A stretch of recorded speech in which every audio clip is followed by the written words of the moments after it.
Coucou, c'est Logan et aujourd'hui je vais parler du match que opposait OKC de Russell Westbrook à Utah Jazz de Rudy Gobert ou Donovan Mitchell. Restez connectés, ça se passe maintenant.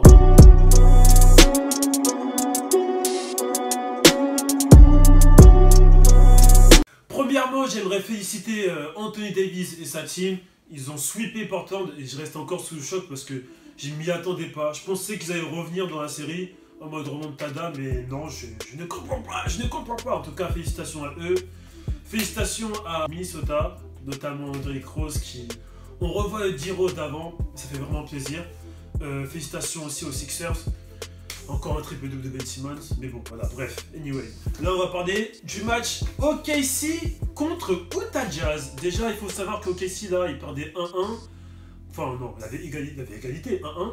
Et du coup, bah là, j'ai donné la réponse. Ils ont perdu 115 à 102 à Utah. C'est vraiment dur de gagner là-bas parce que déjà, quand j'ai vu le match, c'était un truc de ouf, l'ambiance et tout, tu vois.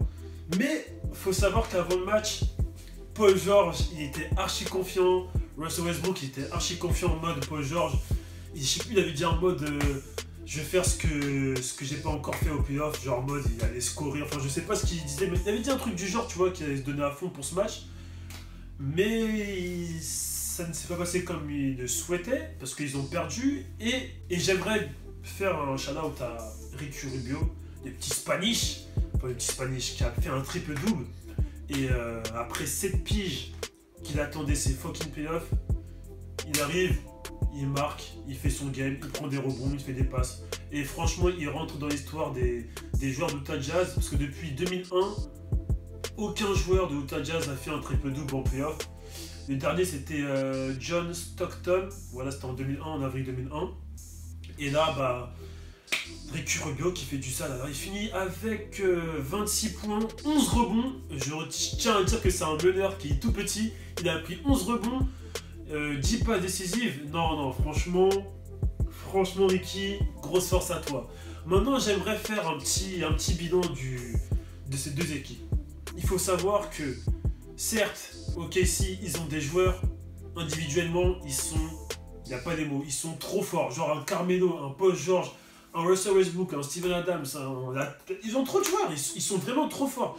Peut-être qu'ils sont plus forts individuellement que Utah Jazz, parce que là, Utah, bah, ils ont quand même Rudy Gobert, Donovan, enfin, ils ont beaucoup de joueurs, tu vois. Mais dans le match, j'ai vu que Utah Jazz, quand ils jouent collectif, bah là, c'est pas qu'ils sont imbattables, mais c'est que l'équipe adverse, ils sont en danger, tu vois ce que je veux dire. Ok, certes, à l'opposé d'un Russell Westbrook qui peut scorer comme je sais pas quoi, Paul George et tout, mais quand t'as l'équipe qui joue collectivement, qui se connaissent, c'est fini, tu peux rien faire. Mais là, ils ont montré ça, Utah Jazz, qu'ils ont joué ensemble, et même en défense, ils ont fait taf. Regarde, Rudy Gobert à l'intérieur, c'est très dur d'attaquer le panier, parce qu'on sait que s'il veut attaquer le panier, on sait qu'il va écraser des dunks, mais frère, quand t'as Rudy à l'intérieur, c'est très dur. Du coup, la stratégie a changé, etc. Et moi, ce que j'aime bien avec Utah Jazz, c'est voilà, ce côté... parce qu'en gros, faut dire la vérité. Hein.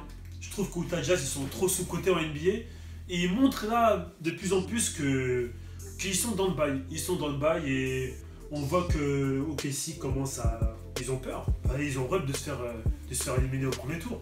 C'est compréhensible. Et déjà après le match, bon, quand ils ont perdu, Russell Westbrook a déclaré beaucoup de choses. Il a déclaré que beaucoup de merde avec mon corps en ce moment, mais c'est pareil pour tout le monde. Donc il déclare vraiment que toute son équipe, là, ils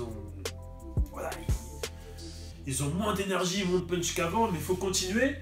Et après, le truc qui m'a marqué, c'est quand Russell Westbrook a parlé de Ricky Rubio et de son triple-double, et ça a vraiment énervé Russell Westbrook.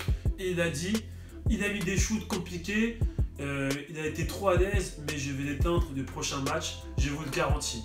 Donc là, voilà, il a garanti à tout le monde qu'il va éteindre Ricky Rubio, mais aussi il parlait aussi de Rudy Gobert, donc on attend de voir. Carmelo Anthony, il reste confiant pour le prochain match, il a déclaré en gros que voilà, c'est maintenant qu'il faut qu'on voit comment on joue, si on arrive à relever le game et tout, tu vois. Donc, ils restent tous confiants. Paul George aussi. Non, vraiment tout le monde. Moi, j'ai un peu peur pour vous, les frères. Mais si vous restez confiants, vous savez que vous allez que le prochain match, vous allez les exterminer. Let's go. En tout cas, Utah Jazz, très très bonne équipe, très sous-côté. Et c'est bizarre de les voir en difficulté, hein, OKC, parce que tout le monde pensait qu'ils allaient les sweeper. Hein. Beaucoup de gens qui pensaient qu'ils allaient les sweeper. Mais Rudy Gobert avait annoncé. Hein. Rudy Gobert avait annoncé que cette série va être très très dure. En tout cas, on attend le prochain match. Grosse force à Ricky Rubio et à toute sa team. Et voilà. Ciao ciao.